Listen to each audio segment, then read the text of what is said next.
Welcome back, Fantasy Endgame community. Glad to have you back. Today, we're going to talk about a very important topic that is league winners at the running back position. Look, when it comes down to it, that one guy that has a huge season makes all the difference. You want to identify that guy early. So let's talk about which running backs we think could bring home that championship for you. Not going to talk about the obvious ones. Obviously, if you have the number one pick, you're going to take a Christian McCaffrey, maybe Dalvin Cook number two. We'll go a little bit deeper than that, but let's start with some of the early running backs that aren't always guaranteed first or second round picks. So, Chris, who is your first guy that you think could be a league winner at running back? Yeah, I've been talking about him all offseason. I'm going to keep talking about him. That's Austin Eckler of the Chargers. I know the knock on him is touchdowns, but look, this guy has everything else you want in a potential league-winning running back. He's going to be massive in the passing game, which is a huge advantage. He gets enough work in the running game to be a league-winning type. People don't realize it, but Alvin Kamara has never even had 200 carries in a season. So you don't need a guy who's going to get 100 plus carries, 250 plus carries if they're catching the ball 80 plus times, which Austin Eckler can definitely do. And this is a guy who in his 9 healthy games last year averaged 102 total yards and 5.8 receptions per game. If you put that over a 16-game season, that would have been 256 fantasy points or the running back 4 in PPR leagues, and that's without a single touchdown. That's if he had scored 0 touchdowns. He would have finished as the RB4. If this guy hits 10 plus touchdowns, 15 plus touchdowns, which I know seems like a lot for a guy like Eckler, and I agree with you, it is. But if he can do it, he's going to have a monster season. And for a guy you can get, late first round, sometimes even still early second round in some drafts, that's the makings of a league winner. Yeah, and this is a good time to bring up Derrick Henry's name. We talk about getting all those carries, and people think that's it. It's just about rushing yards. With running backs, not anymore these days. It's almost more important, the receiving production. And that's why I know a lot of times you might take an Austin Eckler instead of a Derrick Henry when you're in that middle portion of the first round. And that sounds crazy to a lot of people, but it's not. Now, Derrick Henry still has his place, but realistically, what is his ceiling? We've already seen what it is. I don't think there's a way he's going to do better than he did last year. And that was running the ball, getting 2,000 yards on the ground, all those touchdowns. Even if he regresses slightly, right, Austin Eckler could definitely catch up to him if he stays healthy. All right, but speaking of a guy who is going to get maybe 300 plus carries and 50 plus receptions, I'm not being hyperbolic. I think Najee Harris could be that guy. He is going to be the bell cow for Pittsburgh. That's why they drafted him in the first round. And look, he's a guy that I don't understand why he's actually not getting drafted higher. If you follow what we've said all offseason, I was actually backing off of Najee Harris. I thought the hype was going to be too much, that people were going to be all over him. Last year, I was sounding the alarm on rookie running backs. I knew Clyde Edwards-Helaire was getting drafted way too early, and he was. Right? People got all excited because he was in that Chiefs offense. Now I'm starting to see that people aren't going as all in, maybe because some of those rookie running backs did disappoint last year. Not just Edwards-Helaire, but DeAndre Swift. They got drafted super early and really didn't return a whole lot until maybe late in the season, if at all. And Jonathan Taylor was kind of the only exception there.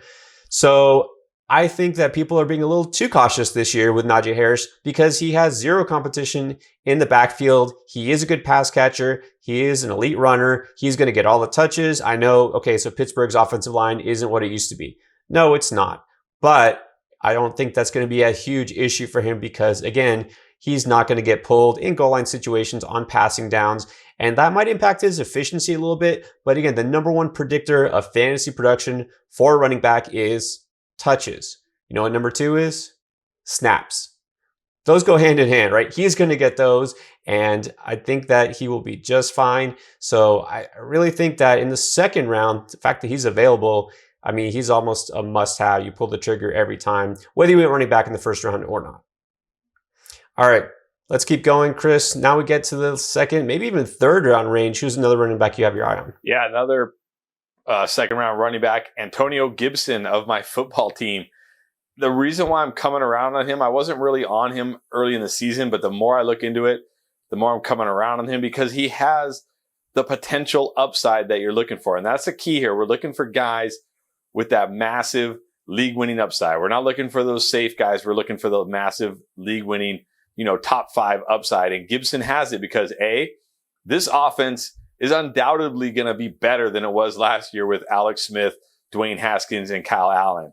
I know Ryan Fitzpatrick isn't a great real-life QB, but one thing he is, he's a guy who can get the ball down the field. He can put points on the board. This offense should be a lot better. And also, I can't imagine J.D. McKissic is going to be the monster he was in the passing game that we saw last year. I got to think some of that work is going to go to Antonio Gibson. And if it does, he now has that pass-catching ceiling that we're looking for, again, with these league-winning running backs, right? We need guys who are going to catch 50, 60, or more passes if they're going to be true league-winning running backs, or they need to rush for 2,000 yards and score a bunch of touchdowns like Derrick Henry, which Antonio Gibson is not going to do. So for Antonio Gibson, we're going to need that pass-catching ceiling, and I think he gets enough of it this year. I'm not projecting him, to be up there with Kamara or Eckler or McCaffrey or those guys, but I think he gets enough of it to give him that ceiling. And with this offense getting better and him having a year under his belt, I think he definitely has potential to be a league winner and to, get into that top 10, maybe even that top 5 running backs in 2021. I agree with that. Definitely a good value there. And you don't need to spend even an early second round pick on Gibson. All right, but you had your homer pick. I'm going to have mine now. Going to go with the Dolphins running back, and that's Myles Gaskin. So that's a team I really thought might be in the mix for Najee Harris or one of the rookie running backs. And they didn't draft one until the 7th round. And so obviously that makes it clear that Gaskin's the starting running back. And this is a guy we just talked about the value of pass catching running backs, just like with Eckler earlier. That's his strength, right? Gaskin is one of the better pass catching running backs. So that means that he has the potential to be on the field for all 3 downs. He was a pretty efficient runner. It's a small sample, so I get it if we're a little worried about him. And this offense, well, it wasn't the most dynamic last year. But this is going to be a little different offensive team this year. You'll see they're going to open things up a little bit. But Gaskin's going to have the opportunity. The only thing I do worry about a little bit, just to be fair, is that Malcolm Brown was brought in to kind of be that short yardage back. I do think that Gaskin's touchdown total might not be that great, but it's okay if you're in a full PPR league, you know that those receptions are going to outweigh the touchdown potential. So I like Gaskin as somebody who's being drafted as a late RB2. I think he could finish as a high-end RB2, maybe even a low-end RB1, depending on how things shake out. I think he's going to be extra valuable in full PPR leagues. All right, give me another name, and I think you possibly have one of those rookies in mind that we were just talking about. I do, because other than a running back who just crushes it all season long and is a league winner that way, the other way we see league winners are these rookie running backs who come on late. Think like Jonathan Taylor last year, Cam Akers, in stretches, J.K. Dobbins down the stretch. And I think that's what we're going to see from Javonte Williams this year. I know all the reports right now are saying Melvin Gordon's the RB1 there. And I don't doubt that. I believe he is the RB1 there, and I believe he will start as the RB1 there. But we see it year after year. Rookies start to take over late. Yeah, they start slow, but then they take over late. And here's the thing.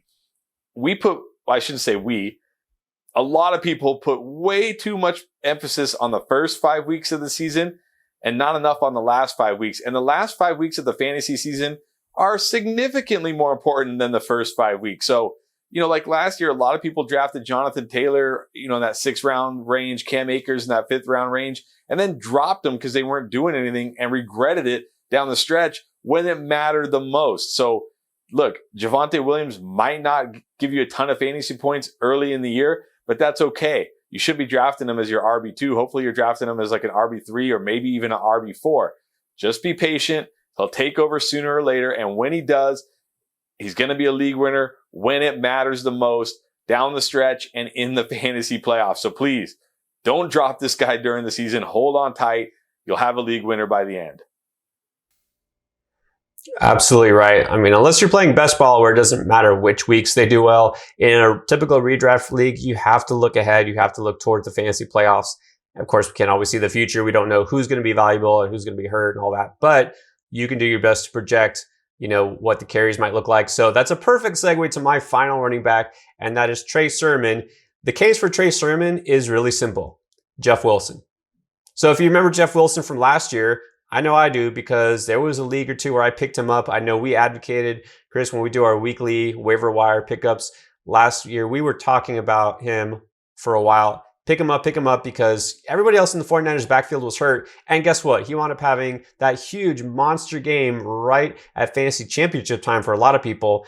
And it wound up being a league-winning ad.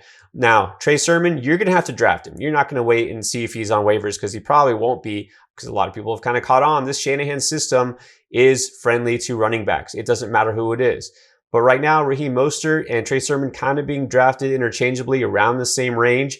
I'd rather have Sermon because, first of all, Mostert has had his share of injury problems, but also we know Sermon has the potential to be the guy they lean on, especially near the goal line, especially on pass catching downs. Mostert is kind of a guy they bring in a change of pace back, that home run hitter, but Sermon has probably a better path to more consistent touches.